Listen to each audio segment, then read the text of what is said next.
na druhý pokus a bolo to teda vidieť, že sme bez vodičky a teda ten čas dopadol 24,7 rovných, 24,700 výsledný čas Kolárovice Vrchy.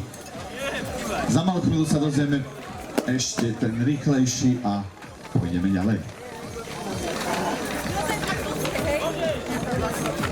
Rýchlejší bol teda napravo, ten má hodnotu 22,908.